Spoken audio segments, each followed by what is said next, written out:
First Kings chapter 18. During the third year that no rain fell, the Lord said to Elijah, "Go and meet the king of Ahab. I will soon send rain." So Elijah went to meet Ahab. At that time there was no food in Samaria. So King Ahab told Obadiah to come to him. Obadiah was the man in charge of the king's palace. Obadiah was a true follower of the Lord.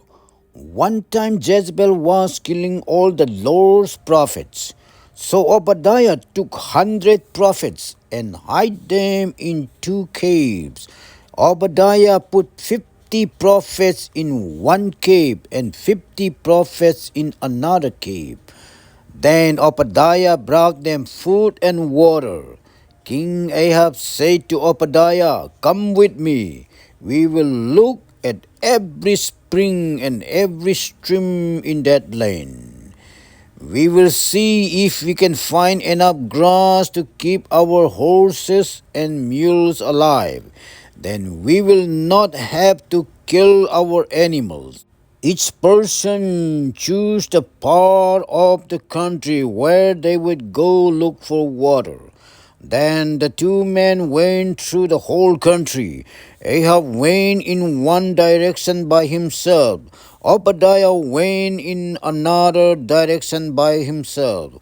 While Obadiah was traveling, he met Elijah. Obadiah knew Elijah when he saw him. Obadiah bowed down before Elijah. He said, "Elijah, is it really you, Master?" Elijah answered, "Yes, it is me. Go and tell your master, the king, that I am here." Then Obadiah said, "If I tell Ahab that I know where you are, he will kill me. I have done nothing wrong to you. Why do you want me to die? As sure as the Lord your God lives, the king has been looking for you everywhere. He has sent people to every country to find you. If the ruler of a country say that you were not in his country, then Ahab forced the ruler to promise that you were not in his country. Now you want me to go and tell him that you are here? If I go tell King Ahab, then you are here, then the Lord might carry you to some other place. King Ahab will come here, and he will not be able to find you. Then he will kill me. I have followed the Lord since I was a boy. You heard what I did.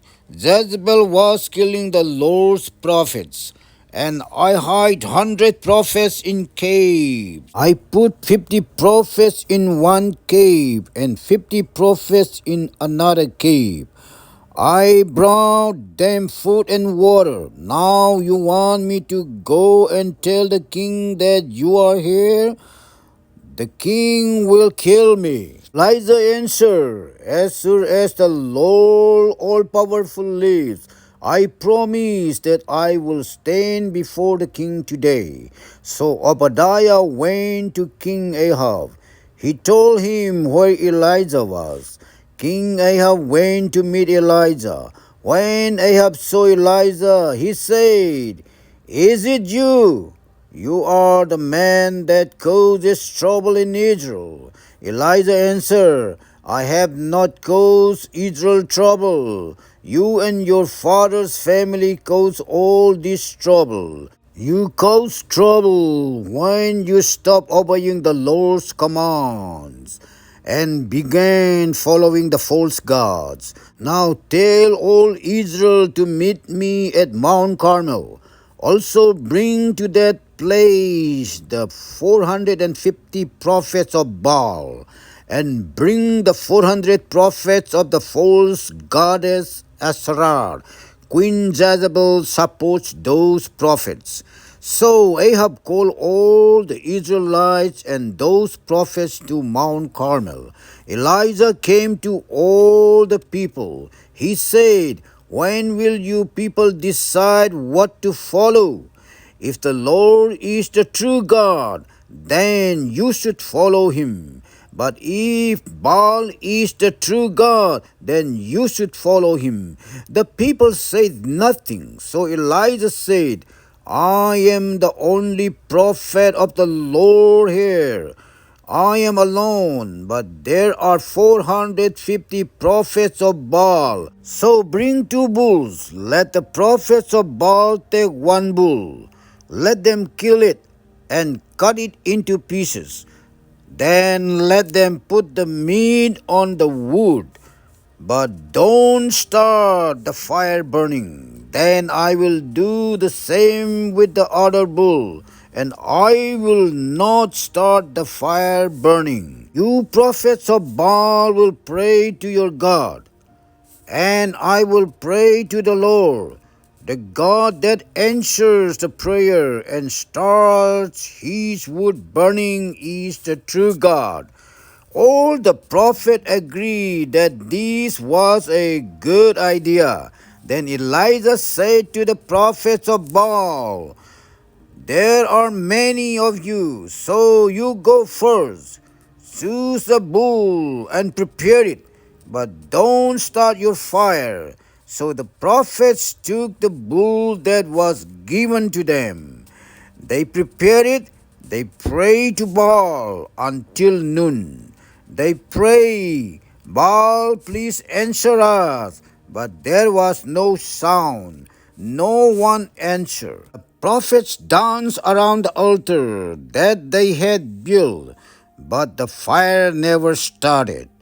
At noon, Elijah began to make fun of them. Elijah said, "If Baal is really God, then maybe you should pray louder. Maybe he is thinking, or maybe he is busy, or maybe he is traveling. He could be sleeping. Maybe you should pray louder and wake him." So the prophets prayed louder. They cut themselves with swords and spears. Was the way they worship. They cut themselves until the blood flowed over them. The afternoon passed, but the fire still had not started. The prophets continued to act wild until the time came for the evening sacrifice. But nothing happened. There was no answer from Baal. There was no voice. There was no one listening. Then Elijah said to all the people, "Now come to me." So all the people gathered around Elijah. The Lord's altar had been torn down, so Elijah fixed it. Elijah found 12 stones. There was 1 stone for each of the 12 family groups. These 12 family groups were named for the 12 sons of Jacob. Jacob was the man that the Lord had called Israel. Elijah used these stones to fix the altar to honor the Lord. Elijah dug a small ditch around the altar. It was wide enough and deep enough to hold about 7 gallons of water. Then Elijah put the wood on the altar.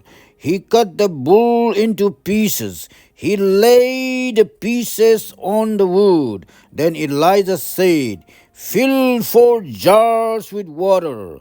Pour the water on the pieces of meat and on the wood." Then Elijah said, "Do it again." Then he said, "Do it a third time." Water flowed up the altar and filled the ditch. It was time for the afternoon sacrifice. So the prophet Elijah went near the altar and prayed, "Lord, the God of Abraham, Isaac, and Jacob, I ask you now to prove that you are the Lord of Israel, and prove that I am your servant. So these people that you commanded me to do all these things, Lord, answer my prayer. So these people that you, Lord, are God, then the people will know that you are bringing them back to you. So the Lord sent down fire. The fire burned the sacrifice, the wood, the stones, and the ground around the altar. The fire also dried up all the water in the ditch. All the people saw this happen.